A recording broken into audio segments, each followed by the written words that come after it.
My pride is strong. Unchained is my desire to no one my heart belongs. Irregardless of woman or a man, always in silence I stand. What do they call me? My name is Masquerade.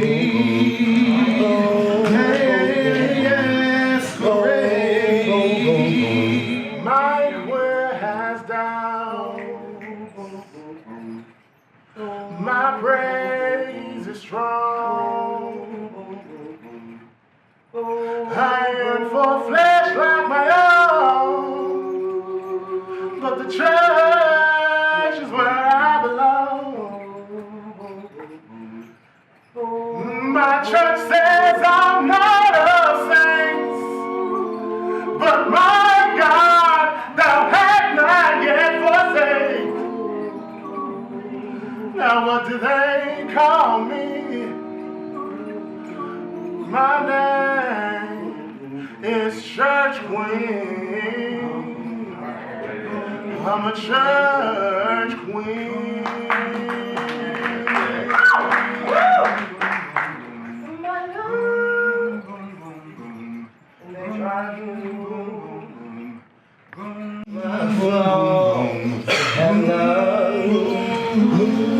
My body.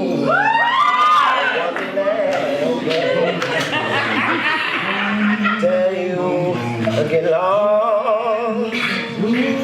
Oh, when you're screaming my name, it's been cheap for your kingdom I'll claim. What do they call my aim? It's to seduce you.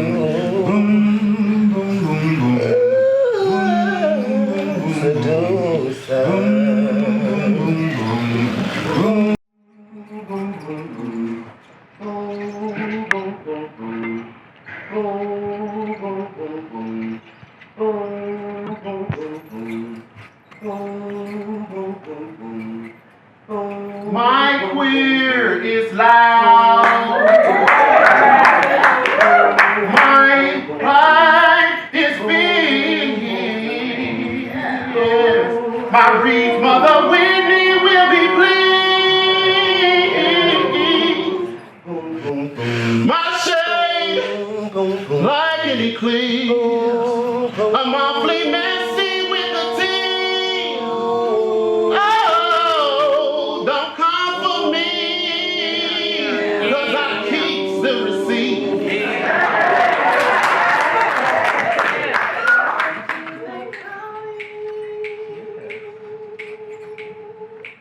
What do they call me? My name is Masquerade. What do they call me? Church Queen. What do they call me? What do they call me? My name is Sweet Bee Midnight. 'Cause there she is.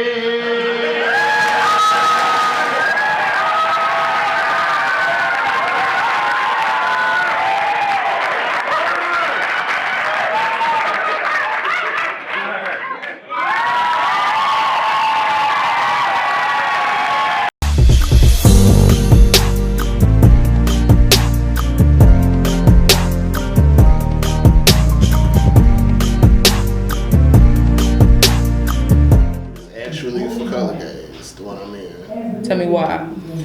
Because each character in the play identifies a really personal part of the gay community, and a lot of them I relate to. So you would say that that's the one that you relate to the most? Right. How so? There's one in it about HIV, and a character who's talking to somebody who's HIV positive while they're sick in the hospital. And it reminded me of one of my exes who was HIV positive, who died a few years ago. What did that do to your life? It was a lot of confusion and fear of sexuality with others because of the fear of contracting the virus as well. Color Gaze, I had to do 2 monologues.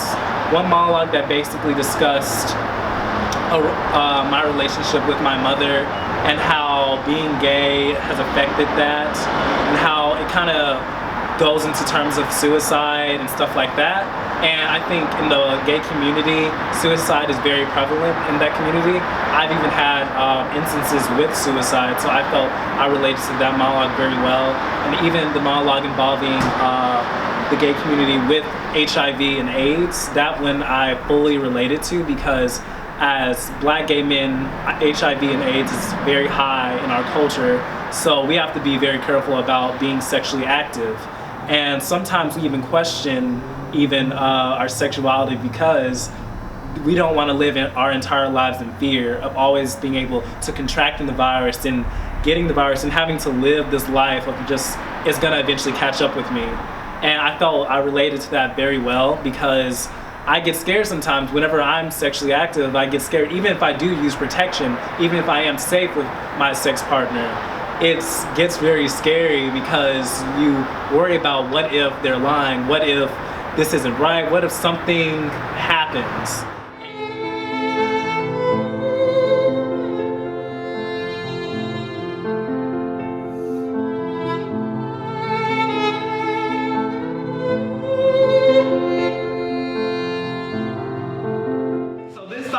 Jalen McCraven, Something Serious to Fame, Aubrey Williams, Doc Dillard, and Wilbur Moore. Enjoy.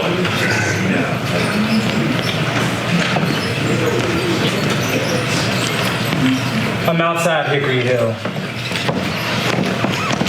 I'm outside Cordova. I'm outside on Which Mile. I'm outside Fraser.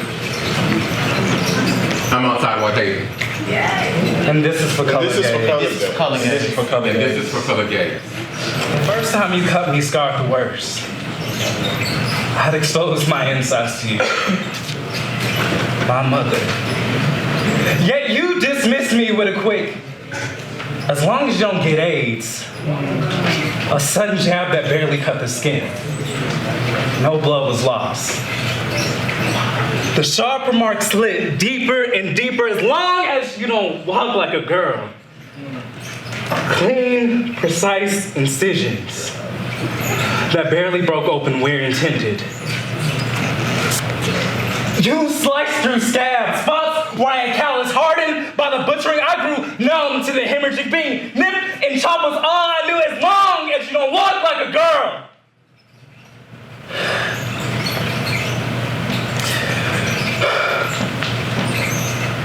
I engraved myself with your razor.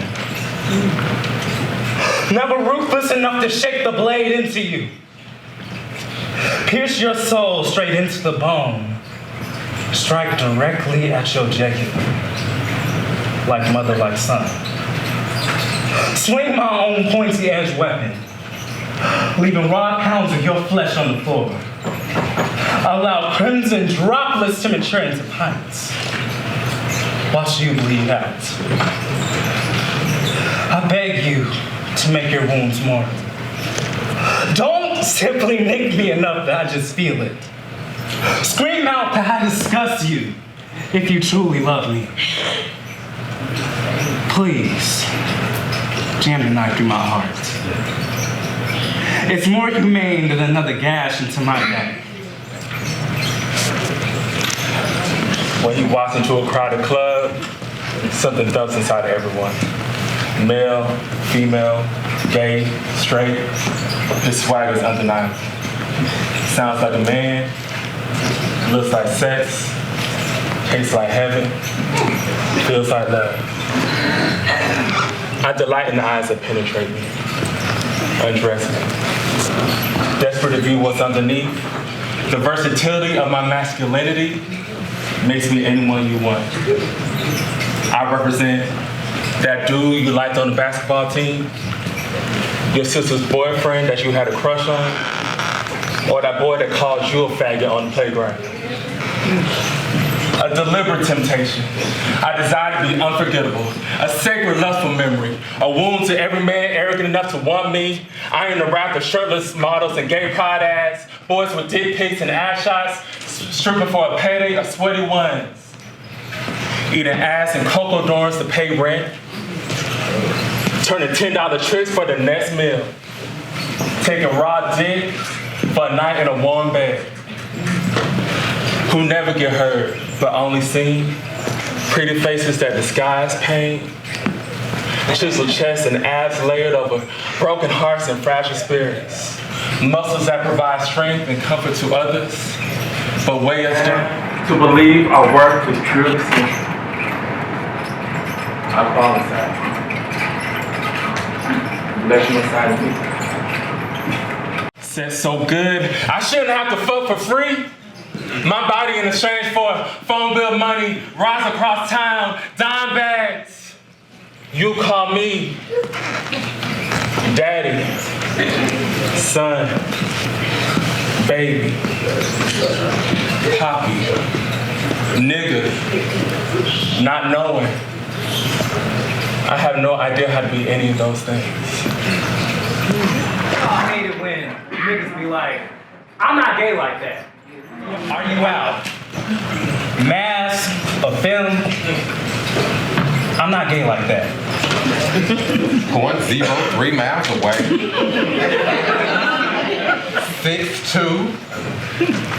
And your top. You mobile. Hey man, I don't use condoms. I'm clean. I don't fuck with a lot of niggas because I'm not gay like that. I'm tired. Don't even touch my ass. I'm not gay like that. You looking at fat? I'm not gay like that. Next one. What about, I'm afraid of myself, so I don't want to be me. I'm not gay like that.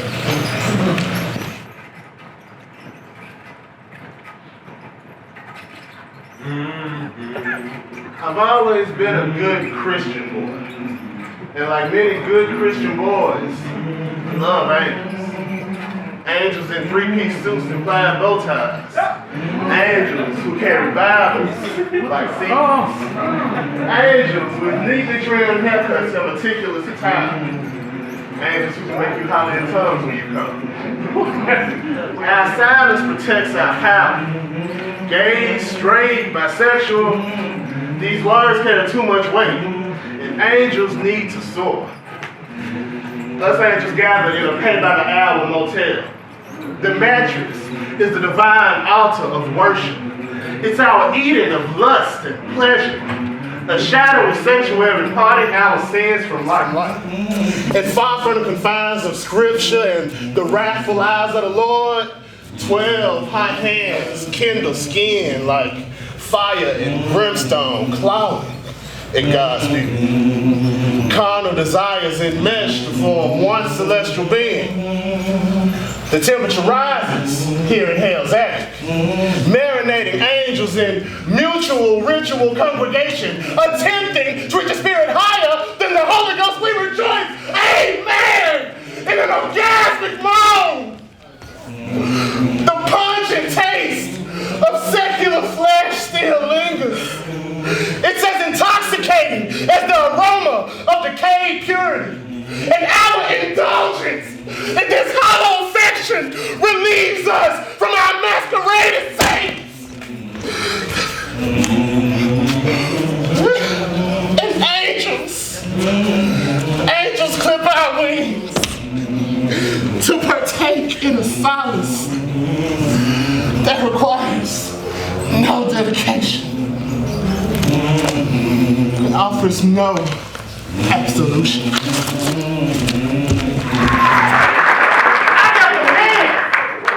And anybody can get it. man, woman, child, cat, dog. If you can throw shade, we can throw hands. I might be gay, but I ain't no punk. And I'm fighting for mine. I ain't taking no ass for it. I'll disrespect you to your face.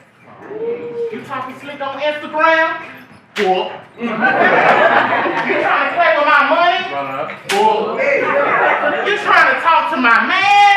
Bull. You trying to get your friends to dump me outside close spectrum? Bull. I just said it, dude. Yeah. I'll even throw this ass. At Club 360. But I'll bust a bitch for a ball outside Club spectrum. Because I told you. When I caught you by yourself, it was gonna go down. My mama was a rider. My daddy was a thug. You missed that Graceland Square gangster with that big Hampton bad bitch, and you get this trill ass nigga before you today. In my family, we love hard. We have yeah to be heard. We scrapped out our disagreements. It's a hard knock life. No kisses, but smacks taught me that my family loved me. Switches, belts, and boards taught me that they wanted me to be safe. I remember coming home crying, and that boy up the street called me a sister. My dad leaned over and said, "The fuck you telling me for, little nigga?" He drove me up to that boy's front porch and said, "Either you either beat that little boy ass, or don't come home." So that was the first day I come to my nerves and learned that my hands don't shake. Now when they ball to fist, while he was fighting for his pride, I was fighting for a place to sleep. I was fighting for survival. So yeah, I got them hands. Anyway.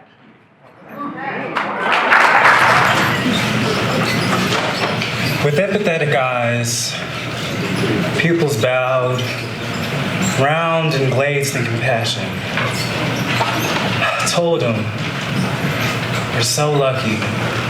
You're HIV positive." Perplexed, he sat there in that hospital bed, confused how I could envy him in intensive care. But I did. After each negative test result, my initial relief would only dissolve if that positive test result didn't come back that day than when.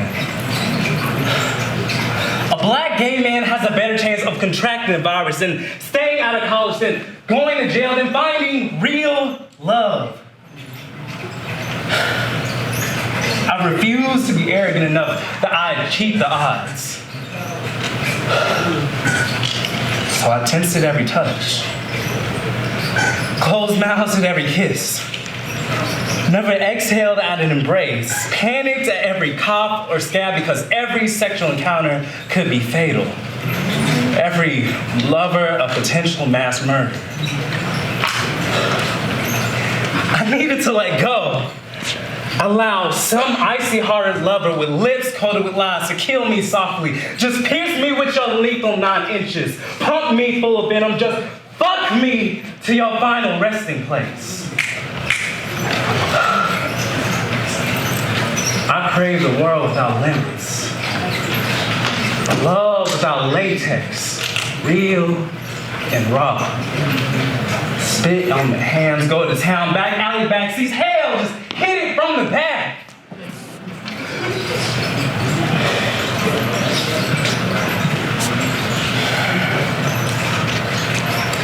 So I say to you today,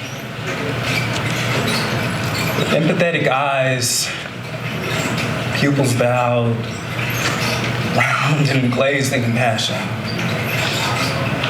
I told him, "You're so lucky. You're HIV negative."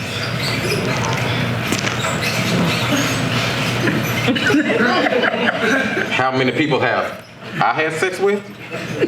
Why? Would you still fuck me if I said a lot? Or would we make love if I said a few?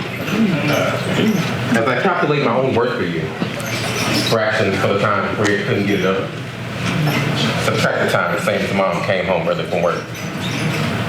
You add the time, David didn't allow me a choice. And then you multiply the multiple midnight marathons with Malcolm, where we both lost count. Can you appreciate the value of a damp, dirty diamond? Find comfort in the security of a crumpled $100 bill? Don't judge me by the frail branches on my tree of cherries, frowning at my tattered leaves and discolored fruit. You disregard how sturdy my roots are, how soft the skin of my cherries is. Savor the sweet nourishment of this meat till your face is dripping in my juices. In the end, each of you only leaves me a stain, left behind by another liquid lover. Wet sheets, wet holes, wet dicks, wet faces. I seek salvation within your temporary hydration, a baptism forged by orgasmic waters. We journey with the current and surface only to know ourselves, bathing our pebbles in murky Mississippi mud, attempting to marinate lust and flesh, drenching me with sensation, extinguishing this dry heat of thirst, and maybe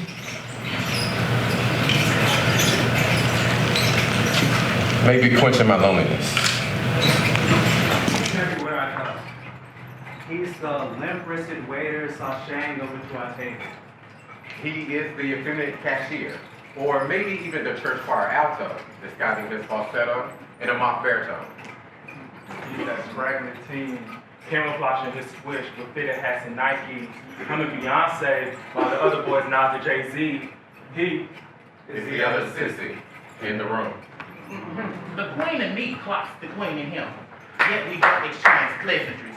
A duel of evil eyes amongst brothers, battle of shades between sisterlands. Commences our unspoken civil war. Experience has taught us to judge, or lest ye be judged, and that boys like us don't deserve connection. Too much sugar, too much spice, absolutely nothing nice. Montclair declares him that faggot, that punk, that woman. I strip him of his identity. Force him not to exist beyond those disgusting, hate-filled labels. That other sissy in the room? When I see him, all I see is ugliness. Me. The way I roll my neck when I'm mad, how I point my finger to push my point, the way I cross my legs when I'm nervous, I suck my teeth when I'm irritated. He is the mirror that I can't escape, showing me with all my cracks and smudges. So I throw fists at the reflection, refusing to acknowledge his grace. Respect his bravery, or join his allies in our common struggle. So we waste lifetimes searching for masculinity. Waste lonely nights looking for love in late night chats. Get wasted in search of affection and dimming with clubs. Then journey unprotected through the waste of meaningless gratification. We are both casualties of war, who cried out for kisses and hugs, but got sucked and fucked. Who craved friendship and loyalty, but got competition and betrayal. Who claw to be loved, but die 1,000 deaths of rejection every day. Yet, sissies like us have no time for tears. We've already fought the world and won, hardened by their rejection. We sharpen our wit. Let hatred fuel our flame, more stronger than any warrior, more heartless than any Nazi. Tenacious enough to be who we are, even when that person is not fashionable. We protect our dignity like it's priceless, and face each day with our heads held high. So high that we fail to meet the eyes of our own comrades.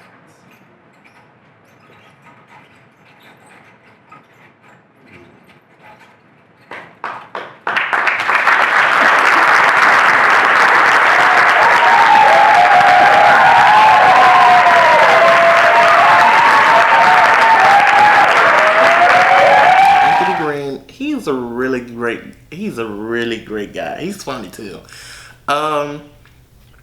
He does HIV testing around Memphis. Ever since I met him, he's been this person that does. Like, he does parties. He's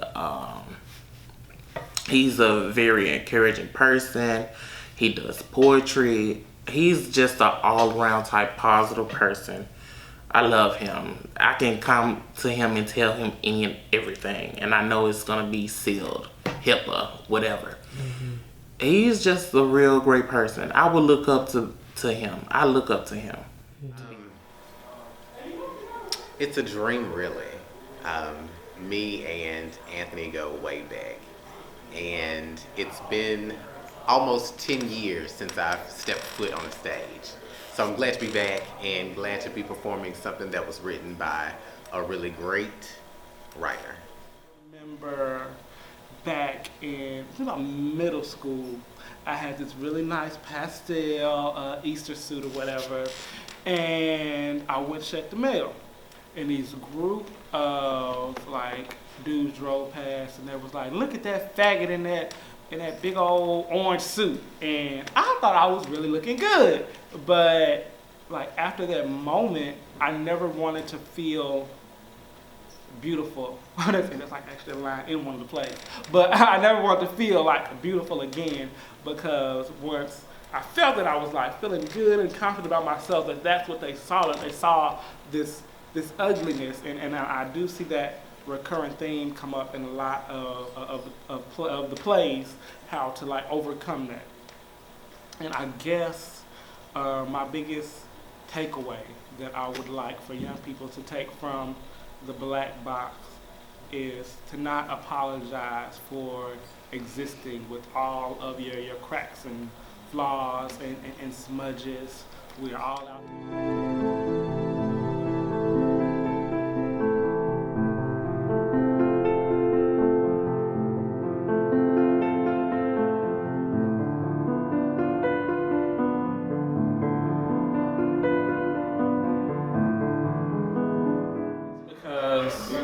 This wasn't for me. I come working in the community, I come across so many talented people who kind of do their thing, for themselves, or do the things over here. I wanted to do something where I can gather that talent, and we feed off of each other and build our own. That's beautiful. Let it out. That's beautiful. That's beautiful. Being an artist can be a lonely work, a lonely existence. Often being LGBT can be a lonely existence. So I kind of wanted to create an event in a space that kind of creates a sense of community. Because I'm often, when I'm in the community and I'm testing or I'm doing something, I come across gay people who say that they don't have a lot of gay friends, they don't talk to other gay people. And my goal in my community work is trying to connect us and kind of see more so what we have in common versus what's different. Because just because you're gay and another person's gay doesn't mean y'all are gonna be best friends. But you guys there's a connection and there's a history, there's a lineage that I want acknowledged. Like, just on the night of the show, I'm a black gay historian, so I want to have a lot of black gay figures up and hanging. I want Langston Hughes. I want Audre Lorde. I want Marsha P. I want James Baldwin. I want to fill this space with all the black gay greatness that I can, so I can remind everybody in the audience who's seeing this that it's here and that it exists. And that night we're playing all black queer artists. We're gonna have black queer music. I just can't wait to be in that space and that essence. Like I'm just antsy, ready for it. Part of the show, my experience has been absolutely phenomenal. It's been life-changing, very inspiring. As a person actually watching the show, little parts that I've seen, all of the talent that was a part of the production has done a superb job. We couldn't have asked for anything more from them. They left it all out there on the stage. And I look forward to possibly getting an encore, actually. I had a great experience. The Black Box proved to be more than I ever imagined. The hard work, seeing it come together, seeing the producers, seeing the cast, everybody made this happen. I'm so excited. I've been drinking all night. I've been drinking for 8 weeks really with the rehearsal, but I've been drinking all night. I'm glad it's over. I enjoyed it, and I wish the best for all of the people that's involved in their future endeavors. And of course, I'm Butterfly. Don't get at me. I'm on everything. Anything social media, you can find me. Peace. It was a great play, very informative, very letting us know about a lot of knowledge of things we didn't know, and I'm waiting for the next series to come out, and I'll be here supporting. It was a great play, informative with humor that just brought all reality together. What they go through, what people don't understand and they go through, just very informative. I'll be at the next. Fantastic. A wonderful way to spend the evening. Completely touched my heart. It was funny. I laughed. I cried. It was great. I couldn't have been better. I enjoyed the whole play. I really enjoyed it. It was really very exciting. I enjoyed it. I enjoyed it too because I never went to a play, and I enjoyed it to the fullest. I enjoyed it too. So it was very exciting. I'm just ever going to a play. I enjoyed everything. I enjoyed it because it gave me not only the opportunity to experience how it feels to be a gay person in Memphis, Tennessee. And I enjoyed it because they were so open about it, about their personal emotions. So I really enjoyed it because it opened my mind to a lot of things. I have a lot of gay friends, and actually one is in the cast, Anthony Hardaway.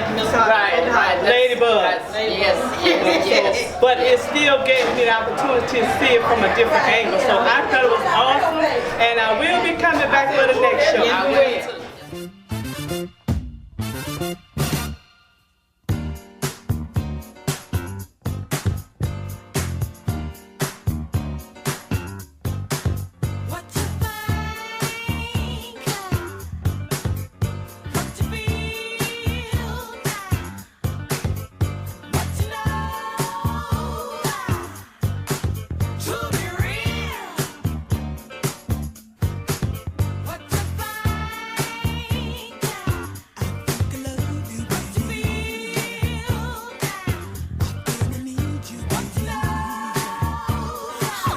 That I'd like to thank the cast and crew for being a part of this and helping me out with my vision.